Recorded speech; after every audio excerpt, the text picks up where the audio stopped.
Non c'è pace. Buongiorno, buongiorno.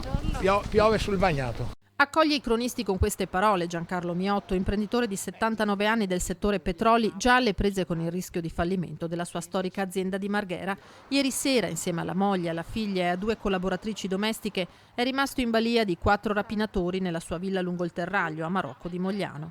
Sono entrati alle 19:30, rompendo penso con piedi di porco, con un calcio, la porta finestra solida della cucina, e mia moglie era in cucina, l'hanno presa, l'hanno costretta ad andare su e aprire la cassaforte in camera, minacciandola in modo molto preciso e determinato. E hanno alzato le pistole, tutti e 2, quelli dietro, dicendo: siamo armati, non faccia stupidaggini, obbedisca, perché altrimenti spariamo. Hanno portato via tutto quello che c'era nella cassaforte piccola in camera, e poi, minacciando successivamente, si sono fatti aprire anche la cassaforte più grande, che è nel cavò, al piano terra.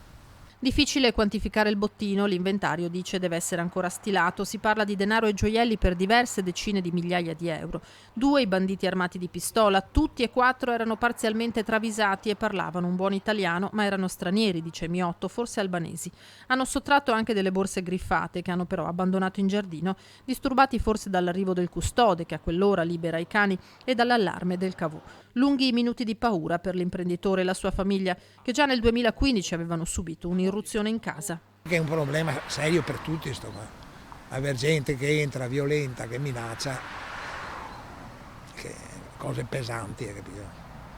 O mi apri o sequestro la bambina, cosa farebbe lei? Da subito abbiamo ovviamente sentito le vittime e svolto le prime attività, quindi i primi sopralluoghi, la prima raccolta di informazioni utili su questo grave episodio. Indagini a tutto campo e con tutti gli strumenti a disposizione, quelle avviate dai militari della compagnia di Treviso e del nucleo investigativo per intercettare la banda, che potrebbe essere composta anche da altri elementi. È plausibile che i malfattori che si sono introdotti nell'abitazione potessero contare poi su uno o più complici all'esterno, proprio per allontanarsi poi rapidamente dai luoghi senza essere intercettati.